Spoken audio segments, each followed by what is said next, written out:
말씀에 의한 삶을 지금 찾아보고 함께 은혜를 나누고 있습니다. 웨슬리 신학에서 네 가지 표준 은혜의 출처 이렇게도 말하게 되는데 네 가지 표준이 있습니다. 신앙의 네 가지 표준, 은혜의 출처 네 가지 뭐였습니까? 성경, 전통, 이성, 경험. 그렇습니다. 경험, 체험 이렇게 이 네 가지 중에서 이 네 가지는 수평적으로 똑같이 모두 다 동등한 게 아니고 이 바탕에 성경이 있습니다. 성경이 모든 것들의 기본이 되고 그 위에 전통과 이성과 경험이 있다. 이렇게 생각하면 좋을 것 같습니다. 그래서 성경과 전통 사이의 관계를 봐도 성경이 우선돼야 되는 것이고 성경과 이성과의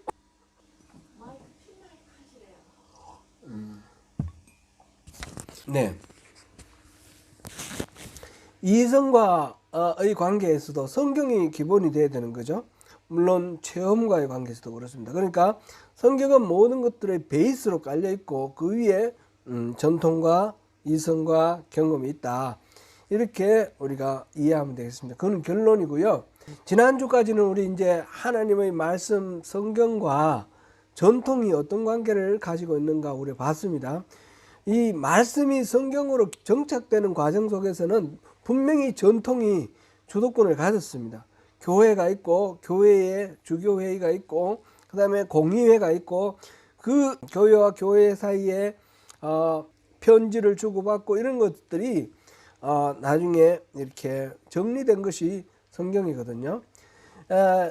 우리가 지금 마가복음 내일부터 마가복음 묵상할 텐데 신약 중에서는 마가복음이 맨 먼저 기록되었고 그 다음에 요한계시록이 맨 나중 기록됐는데 이런 기록된 것들이 수도 없이 많이 있단 말이죠. 많이 있는데 어떤 것들은 성경이 되고 어떤 것들은 성경이 안 되고 이런 분류가 어떻게 됐는가? 결국은 교회의 공의회에서 공식적으로 이거를 결론을 내린 거죠. 결론을 내린 건데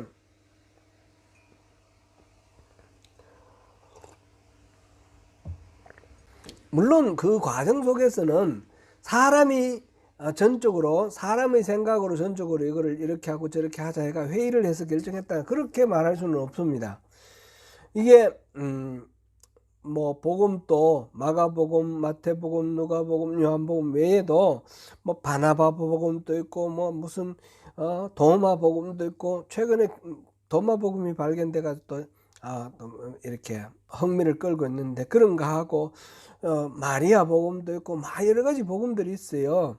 그런데 그 복음 중에 왜 이 네 가지만 복음이 되었느냐? 그는 교회에서 회의를 해서 결정하기 이전에 이게 이제 나중에 세월이 가면서 계속 이게 성경이 되는 거는 교회에서 예배를 할 때 이 복음서를 가지고 읽기 때문에 낭독하고 그 은혜를 나누기 때문에 이게 성경이 된 겁니다. 근데 그 과정 속에서 성령님이 일하시는 게 있었더라는 거죠. 그래서 누가 뭐 지시를 하거나 아니면 협의를 해서 결정을 하거나 이런 게 아닌데 각 교회마다 그 성경을 이렇게 베껴서 소장을 하고 예배 때마다 그것을 봉독하는 그런 성경이 시간이 지나가면서 보니까 어느 순간에 보니까 거의 다 일치되어 있는 거예요. 이거는 협의해서 일치된 게 아니고 각 교회가 은혜 받은 대로 했는데 일치가 된 거예요. 그게 뭐냐? 그게 바로 성령님이 일하시는 거 아니겠는가? 우리는 그렇게 결론을 내릴 수 있습니다. 이게 이제 50년경부터 시작해서 기록되기 시작해서 요한계시록이 한 95년 정도 이렇게 기록됐다. 그런데 신약 같은 경우 이렇게 기록된 것들이 계속해서 이 교회에서 읽히고 또 필사를 해서 돌고 이렇게 하면서 점점 전파되어 가는데 AD 367년에 아다나시우스라는 그런 교부가 있는데 이 사람이 어떤 교회에다가 편지를 썼는데 여러분들 이것을 성경으로 하면 좋겠습니다 하면서 썼는데 그게 오늘날 우리가 보는 27개, 신약 27개 성경인 거예요. 그렇게 정리가 되어 온 거예요. 그러니까 합의를 해서 정리가 된 게 아니라 성령님이 일하셔서 정리가 된 겁니다. 네, 그런 식으로 성령님이 일하셨지만 결론은 누가 냈습니까? 결론은 공의회에서 이렇게 보니까 교회에서 각각 이렇게 한 300년 이상 흘러오는 동안 각 교회에서 이렇게 성경을 쓰고 있는데 이거를 정경으로 캐논으로 결정하자. 그리고 몇 개의 논란이 되는 것들이 있었어요. 논란이 되는 것들은 빼는 거는 빼고 이제 확정할 거는 확정하고 이 마지막 정리는 결국은 공의회에서 했는 거죠. 이게 바로 전통이라는 겁니다. 전통으로 인해서 이 27개 성경 정경이 정해졌으니까 그 이후에는 이것을 다시는 이 27개가 많다라든지 아니면 모자란다든지 이런 식으로 해서 성경을 더 만들거나 이렇게 하면 이단이 되는 거예요. 말시온이라는 사람은 성경이 너무 많다 이래가지고 네 복음서를 절충을 해가지고 요약을 해서 하나의 복음서로 만들었어요. 이런 건 이단이 되는 거예요. 몰몬경 같은 거 이런 거 몰몬교에서 경전을 만들었잖아요. 이런 거는 성경을 서로 추가로 만들었기 때문에 이단이 되는 거예요. 성경 27권이 정착되고 난 뒤에는 이것이 표준이 되어 가지고 그 이외의 나머지 주장들은 이 표준이 된 성경을 근거로 해서 판단을 하게 되었습니다. 그래서 성경과 전통의 관계를 보면 성경이 정착되는 과정에서는 전통이 어느 정도 역할을 했지만 성경이 정착되고 난 후부터는 더 이상 전통은 항상 성경 밑에 들어가야 된다는 거죠. 성경 아래에. 가톨릭 같은 경우는 아직도 안 그렇습니다. 가톨릭은 아직도 전통이 위입니다. 전통. 말하자면 교황청이 위인 거예요. 교회가 위고 교회의 대표인 교황이 위예요. 교황은 오류가 없다. 그래서 무슨 예를 들어서 성경 해석에 대해서 이거 해석 결정권자는 누구냐? 교황이라는 거예요. 그래서 예를 들면 뭐 마리아 숭배 같은 거 이런 건 초대교회에서는 없었거든요. 그런데 요즘은 이 가톨릭에서는 마리아에게 성모에게 기도하잖아요. 기도의 대상인 성모여 뭐 하면서 모후여, 우리 한국 성당에서는 모후여, 뭐 자비로우신 모후여 뭐 이러면서 그 마리아에게 기도를 하는데 이런 건 원래 없던 거예요. 근데 이게 이제 지금은 공식화됐습니다. 이 공식화된 게 1965년 바티칸 공의에서 이 공식화됐거든요. 이게 계속 말하자면 전통이 우선을 하고 교황이 우선하는 그런 것을 봅니다. 그리고 개신교는 그거는 옳지 않다. 성경 말씀 원래 그 말씀의 본질로 돌아가자 이렇게 해서 그 차이가 있습니다. 근데 참고로 그렇게 해서 말씀이 기준이 되고 전통은 말씀이 정경으로 정착하는데 기여를 했지만 어디까지나 말씀 아래에 있다.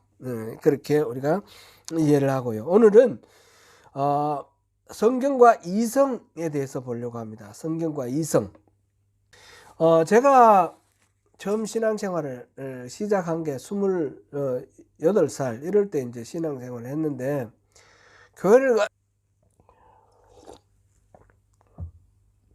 교회를 가서 제가 이제 설교를 들으니까 너무너무 힘들었어요.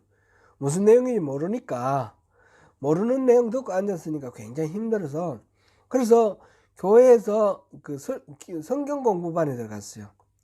성경 공부반이 몇 가지 있었는데 이제 하여튼 들어가서 이런 공부를 하는데 담임 목사님이 인도하시는 성경 공부반에 들어갔는데 뭐 질문이 좀 있었어요. 그래서 그 손 들고 이거는 어떻습니까? 저는 어떻습니까? 질문을 했는데 너무너무 난감해 하더라고요. 모두들. 목사님도 난감해 하지만 옆에 있는 사람들도 난감해 하면서 권사님이 그때 제가 청년이었는데 청년부장 권사님이 같이 성경 공부했거든요. 나중에 옆구리 자꾸 찌르고 하더니 나중에 하시는 말씀이 자꾸 질문하지 말라고, 그러면 흐름 끊어지고 안 된다고. 그러면서 기독교는 믿음의 종교인데 자꾸 따지면 믿음이 안 생긴다고. 일단 덮어놓고 믿으라고 그러더라고요. 그래서 덮어놓고 믿어야 되는가 보다. 근데 그런 말을 듣고 난 뒤에 사실상 마음에 많이 반발심이 생겼죠. 덮어놓고 믿는 게 어딨어. 어떻습니까 여러분? 기독교는 덮어놓고 믿는 겁니까? 그러면 미신하고 무슨 차이가 있어요? 돌 앞에 가서 손 부비는 거랑 무슨 차이가 있습니까? 아무런 차이가 없습니다.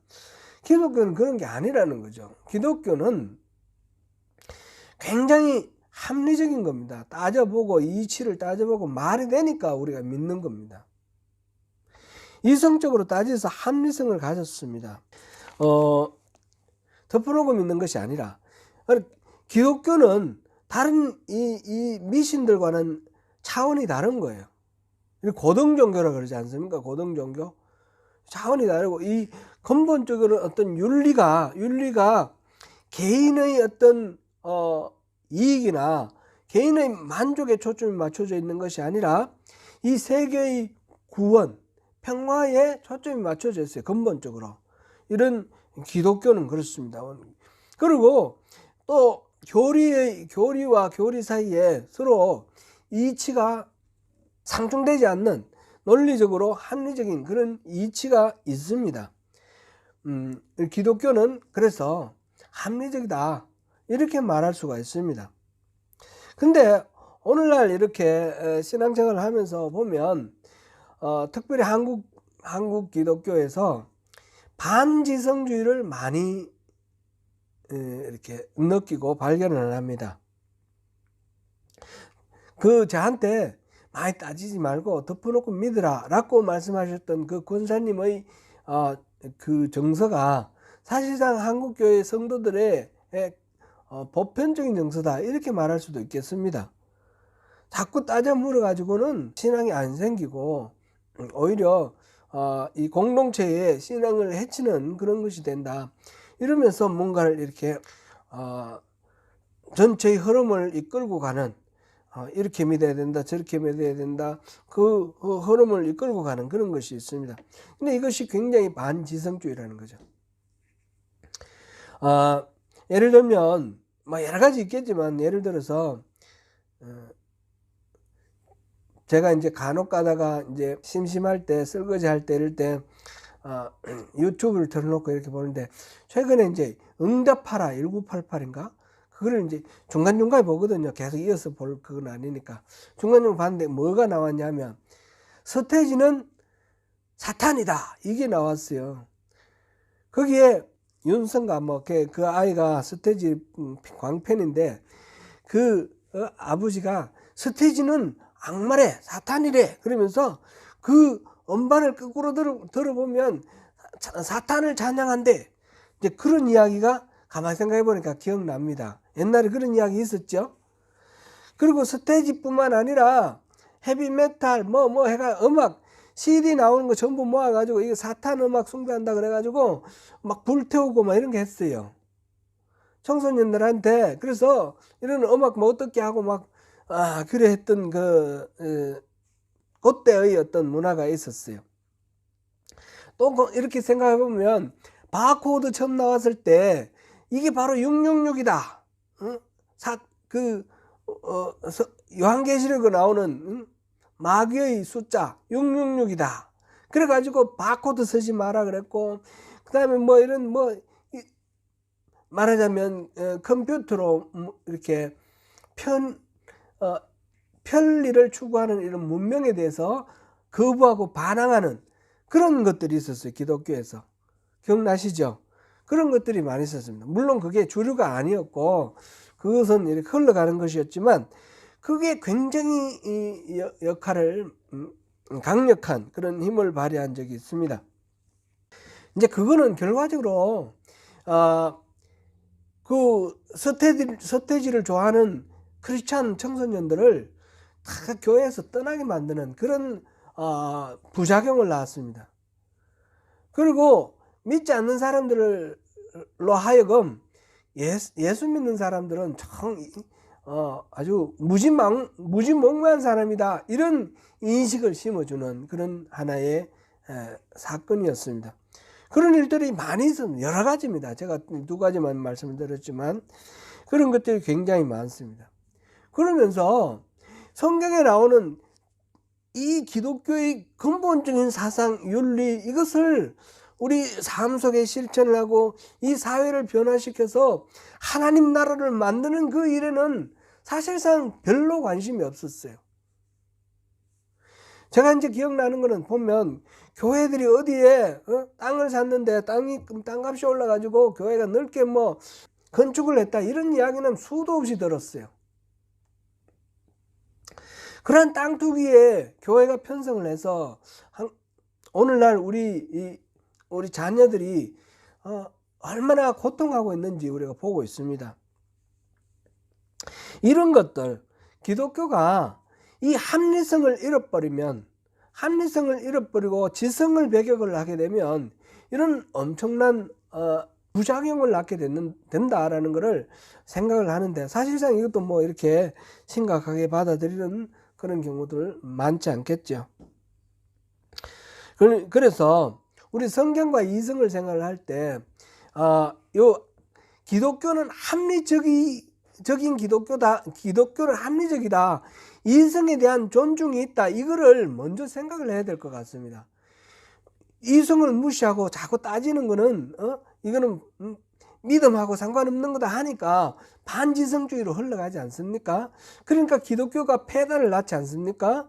그러니까 세상 사람들이 예수 믿는 사람들은 무지몽매한 사람들로 취급받는 것이고, 특별히 우리 젊은이들은 예수 믿으면 코웃음치고 비웃는 그런 세태가 되었습니다. 이거는 다른 것들도 많이 있지만 반지성주의의 영향이 저는 아주 가장 크다, 이런 생각이 듭니다.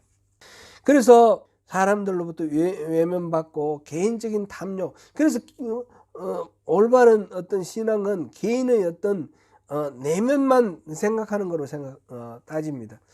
최근에 이제 제가 어떤 분을 만나서 말씀을 나누는 중에 교회를 안 간다고 그러셔요. 그래서 왜 교회를 안 가십니까? 그랬더니 그 교단이, 그분이 다니시는 교회의 교단이 WCC에 가입했다는 거예요. 그래서 교회를 안 간다는 거예요. WCC가 이제 말하자면 이를테면 복음주의하고 이 에큐메니칼하고 요 좀 이렇게 서로 경쟁하는 과정 속에서 WCC는 사회 성화에 관심을 많이 두고 이 복음주의는 개인의 성화에 관심을 많이 두고, 이런 차이가 있는데, 이 WCC가 말하자면 이단이라는 거예요. 이단. 좀 WCC는 교회 일치를 추구를 하니까 차이가 있더라도 많이 받아들이려고 하다 보니까 어중이도 들어오고 미신도 들어오고, 그런 들어왔다가 아니라 그런 것도 이렇게 용납을 하면서 이렇게 기회를 주는 그런 게 있었어요. WCC 총회할 때 뭐 한국 그분이 신학자 이름이 뭔지 모르겠는데, 그분이 가서 무당 푸닥거리 하면 했어. 그게 아주 치명적인 그런 계기가 됐는데, 그런 식으로 하는 것도 있어요. 그렇지만 예를 들어서 감리교가 WCC에 가입돼 있어요. 그렇다고 해서 감리교에서 무당을 인정하는 건 아니지 않습니까?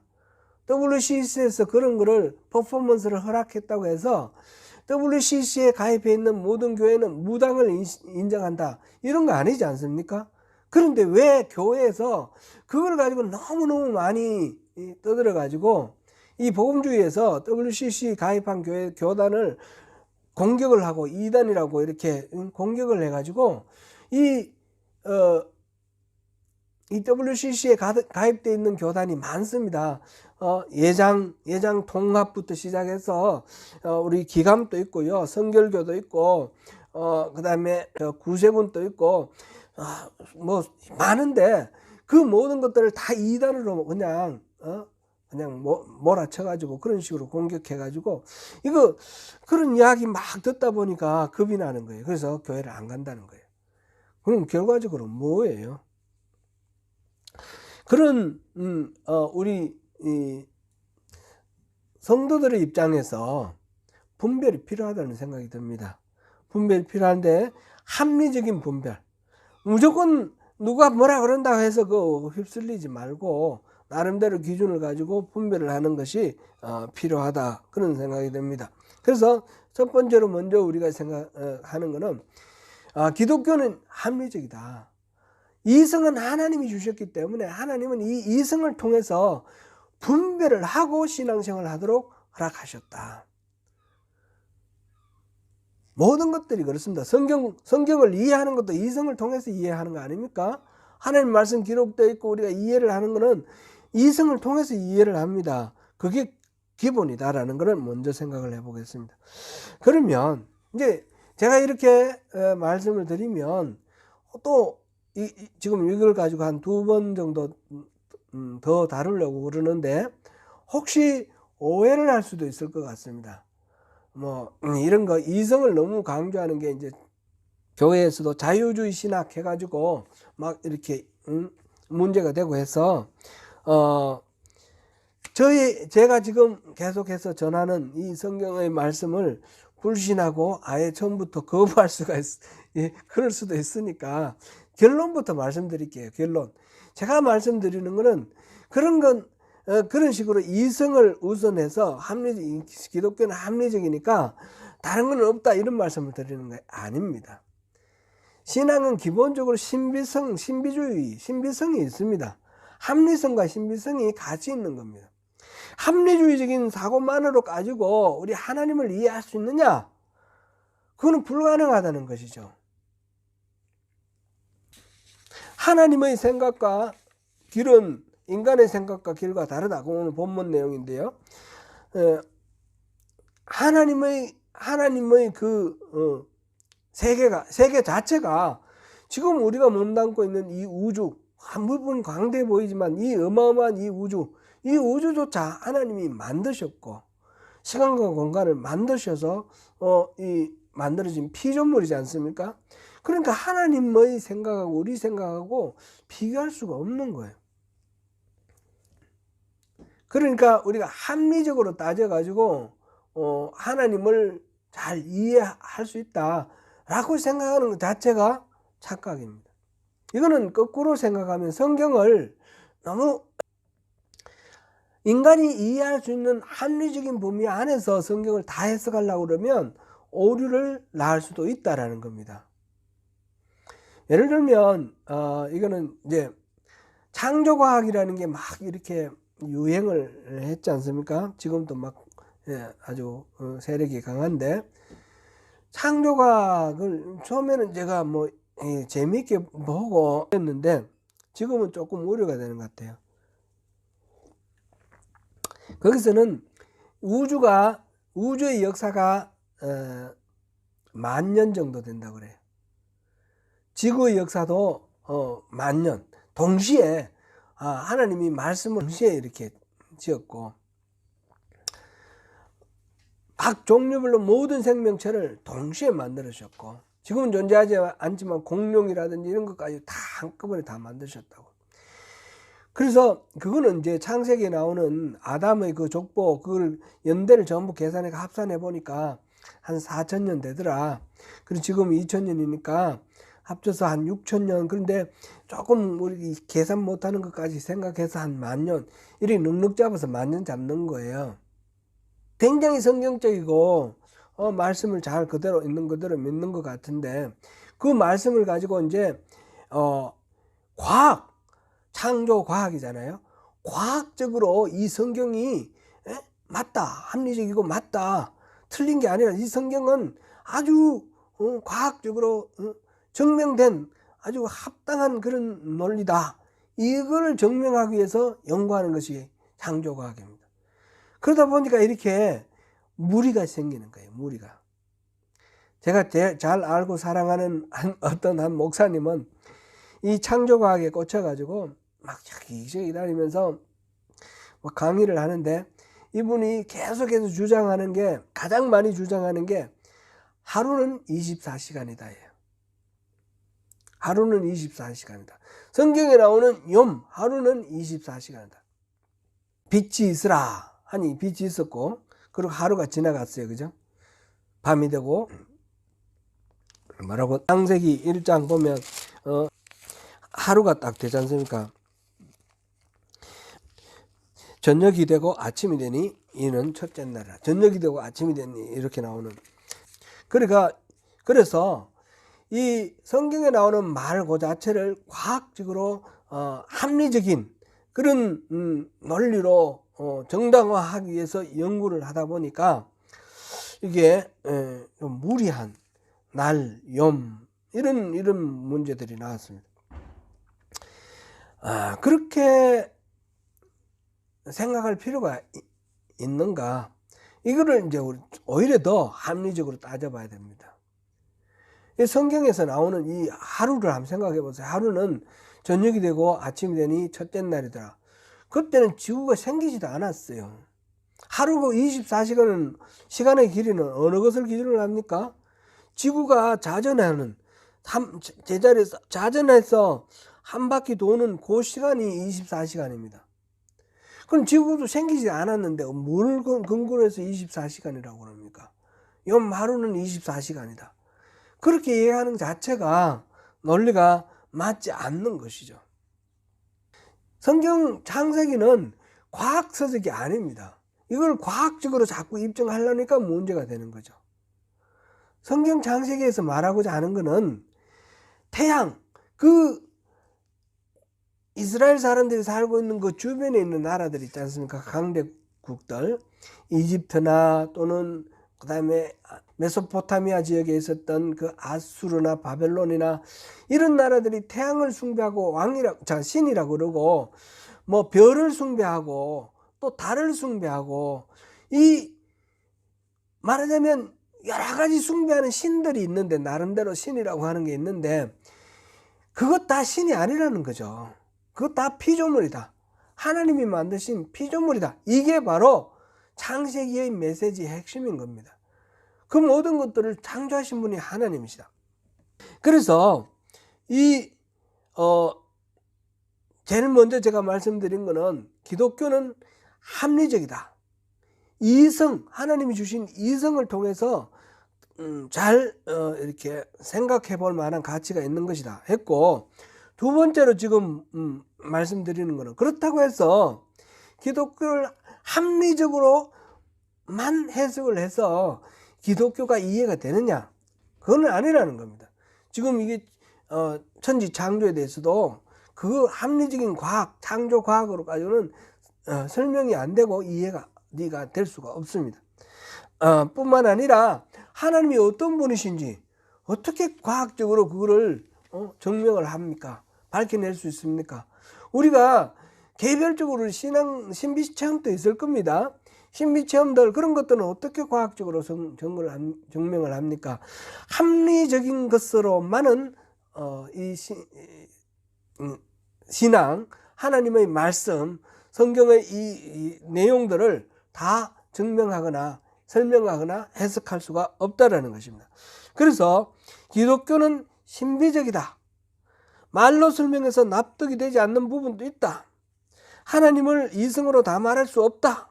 이거를 우리가 짚어봐야 되겠습니다. 오늘 본문 한번 다시 읽겠습니다. 본문 이사야 55장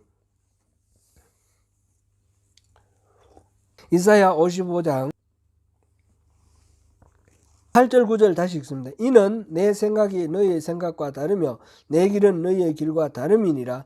여호와의 말씀이니라. 이는 하늘이 땅보다 높음 같이 내 길은 너희의 길보다 높으며 내 생각은 너희의 생각보다 높음이니라. 하나님을 우리가 이성으로 다 알 수가 없고, 하나님은 초월적인 존재라는 것을 인정해야지 우리가 신앙이라는 것을 우리가 받아들일 수가 있다라는 것입니다. 그러므로 이 합리성과 이 신비성, 합리성과 신비성은 조화를 이루어야 됩니다. 하나님이 기록해 놓으신 말씀, 이 성경 말씀도 이성으로 가지고 합리적으로 이해를 해야 되고, 또 합리적으로 이해할 수 없는 부분이 있다, 신비한 부분이 있다는 것을 또한 받아들여야지 된다. 성경에 대한 우리의 이해는 그렇게 돼야 된다는 것입니다. 이게 쉽지는 않습니다. 또 다음에 한번 더 보겠습니다. 우리가 일단 기본은 그렇습니다. 기본은 합리적으로 잘 따져보고, 그리고 하나님의 영역을 인정을 하라, 이렇게 우리가 요약할 수 있겠습니다. 민수기 우리 13장 보겠습니다. 우리 다 읽어볼 수는 없고 내용은 또 다 잘 아시는 부분이니까, 민수기 13장에서 이스라엘 백성들은 가데스 바네아라는 곳에 도달했는데, 그곳에서 가나안 땅을 이제 하나님은 들어가라 하셨는데, 백성들이 정탐을 해보자 그렇게 해서 각 지파별로 한 명씩 12지파에 12명의 정탐꾼을 선발을 해서 가나안 땅을 정탐하게 했습니다. 40일 동안 정탐하고 돌아왔는데, 그들이 보고하기를 그 가나안 땅은, 하나님이 약속하신 그 가나안 땅은 젖과 꿀이 흐르는 땅입니다. 많은 곡물도 풍족하고, 그러면서 그 대표적으로 포도 한 송이를 따왔는데 혼자 들 수가 없어서 두 사람이 막대기를 껴서 메고 올 정도로 이 포도가 너무너무 잘 되어 있다는 거죠. 그리고 또 한 가지는, 그런데 그 땅은 비어있는 땅이 아니라 도시들이 이루어져 있고, 도시들마다 성벽이 쌓여 높이 세워져 있고, 그 안에 사는 사람들이 이미 다 있더라는 거예요. 그리고 그 중에는 안악 자손이 있더라는 겁니다. 전부 다 안악 자손의 뜻은 아닙니다. 7부족이니까 안악 자손이 있더라는 거죠. 안악 자손은 어떤 사람이냐면 거인족입니다. 거인족은 골리앗이 아마 그 안악 자손이 아닐까, 이렇게 생각을 해보는데, 골리앗이 그 성경에 기록되어 있는 그 신체 크기로 보면 키가 한 3m 정도 됩니다. 그러니까 우리에 비하면 엄청나게 큰 거죠. 2m로도 큰데 3m 정도 이렇게 되거든요. 그러니까 이 어마어마하게 아주 크고 용맹하고 아주 전투에 뛰어난 그런 족속들이 미리 그 땅을 차지하고 있고 높은 성벽을 쌓고 있다. 이게 이제 공식적인 보고였습니다. 그래가지고 그 보고를 듣고 백성들이 어떻게 할까 할 때 이제 두 가지 갈라지는 거죠. 우리가 잘 아는 대로 아론과 갈렙은 하나님이 함께 하시면 저들은 우리의 밥이다, 이렇게 말했고요. 또 나머지 10명의 그 정탐꾼들은 그들 보기에 우리는 메뚜기와 같다, 이렇게 말했어요. 자, 우리가 한번 생각해 보겠습니다. 지금 이 여호수아와 갈렙 그리고 10명의 정탐꾼, 누가 합리적입니까? 둘 다 합리적입니다. 둘 다 그 정세를 객관적으로 잘 분석을 했습니다. 그 땅에 어떤 지형이나 지세 이런 거는 여기 자세히 안 나와, 성경에 안 나와 있지만 그런 것도 말했을 테고, 그곳에 생산되는 산물들 말했고, 대표적으로 포도를 갖고 오면서 이렇게 기름진 땅입니다. 객관적인 사실을 정확하게 다 분석을 해서 말했고요. 그 다음에 거기에 이미 빈 땅이 아니라 그게 차지하고 있는 원주민이 있다. 원주민이 힘이 강대하다. 함부로 우리가 쉽게 물리칠 수 있는 그런 호락호락한 존재는 아니다는 것까지 다 일치하게 다 말을 했습니다. 누가 합리적이냐 그러면 둘 다 합리적이에요. 그런데 분명히 차이가 났습니다.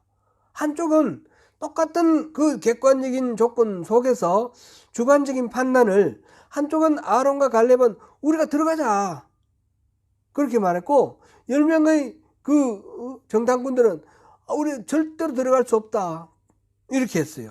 이 둘 다 합리적인 이 판단 사이에 차이는 뭡니까? 아론과 갈렙은 하나님이 함께 하시면 하나님을 염두에 두고 판단을 했고, 10명은 하나님 빼고 판단을 한 겁니다. 그죠? 그러니까 우리가 성경을 이해를 할 때나 또는 하나님이 우리에게 주시는 말씀을 이해를 할 때 아주 이 12명의 정탐꾼처럼 객관적이고 아주 냉엄하게 현실적으로 이성을 동원을 해서 합리적으로 분석을 해야 됩니다. 무조건 덮어놓고 믿는 게 기독교 아닙니다. 이 말이 이치에 맞는가 그렇지 않은가 딱 따져보고 믿을 만한가 따져봐야 됩니다. 그런데 거기에만 멈추면 안 된다는 거죠. 합리적인 데만 멈추면 안 되고 그 다음에 하나님의 존재와 하나님의 없음, 부존재 이거를 염두에 두어야 되는 겁니다. 이게 이제 하나님은 신비의 영역 아닙니까? 합리성과 신비가 같이 조화롭게 판단 속에 들어가야 됩니다. 이거를 또 잘못 판단을 해가지고 무조건 믿습니다 그러면 되는 건 아니죠. 그때에 하나님께서 그래 알았다 그러면 너희들은 이제 이번에는 못 들어간다, 광야로 돌아가라 그랬는데 열지파와 그 나머지 사람들은 어떻게 했습니까? 하나님이 부르시면 우리 올라가겠습니다. 그래서 가나안 땅으로 올라가서 망했습니다. 하나님이 함께 하신다라는 것을 가정을 하더라도 하나님이 약속하신 대로 하나님이 함께 하시겠다 했을 때 함께 하시면 이 말하고 하나님이 나는 이제 끝났다 나는 안 간다 그랬는데 하나님이 함께 하시면 이라고 올라가는 건 다른 거죠. 전적으로. 그러니까 이 하나님의 존재를 인정을 할 때도 하나님의 약속에 근거를 해야 되는 겁니다. 그거를 이제 우리가 항상 말씀과 이성의 그 관계 속에서 우리가 이걸 중요한 열쇠로 삼아야 되겠습니다. 그러니까 말씀은 이성적으로 분별을 해야 됩니다. 분별을 해야 되는데 이성적으로 합리적인 그런 분별에만 거쳐서는 안 되고 하나님의 영역을 우리가 인정을 해야 됩니다. 그런데 그 하나님의 영역이라는 것도 내 욕심을 투영을 해서 무조건 하나님 믿습니다 이런 식이 아니라 하나님의 약속을 근거를 해서 그렇게 가야 된다라는 것을 오늘 결론으로 이렇게 생각할 수 있겠습니다. 그러니까 자유주의 뭐 해서 무조건 합리적이고 논리적인 것으로만 끝나서는 안 된다는 거죠. 이제 말씀을 맺겠습니다. 말씀대로 사는 삶을 위해서는 합리적인 사고가 필요합니다. 덮어놓고 믿는 것이 아니라 철저히 고찰하는 가운데 하나님의 말씀에 근거하여야 합니다. 우리에게 이성을 주시고 생각하는 신앙으로 참된 진리를 발견하고 누리기를 소망하며 분투하며 사는 저와 여러분이 되시기를 축원합니다. 기도하겠습니다. 은혜로우신 하나님, 우리가 하나님이 선물로 주신 이성을 가지고 말씀과 또 이 말씀을 적용하는 이 세상 원리에 잘 해석하고 잘 적용하기를 원합니다.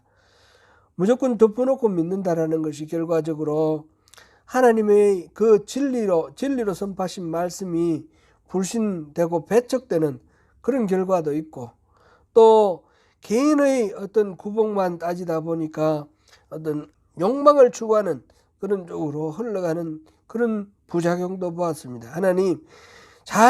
하나님의 마음을 언제나 우리가 잘 분석하고 따지고 마음속에 새기고 머릿속에 기억하면서 그 말씀 가운데서 하나님 주시는 은혜와 능력을 덧입어서 그렇게 우리 살아갈 수 있도록 도와주십시오. 말씀과 이성 사이에 말씀이 우선되어야 됩니다. 그러나 이성 또한 무시되어서는 안 된다는 사실을 또 기억하면서 주님이 인도하시는 대로 그렇게 순종하며 나아가기를 원합니다. 함께하여 주시옵소서. 예수님 이름으로 기도드립니다. 아멘.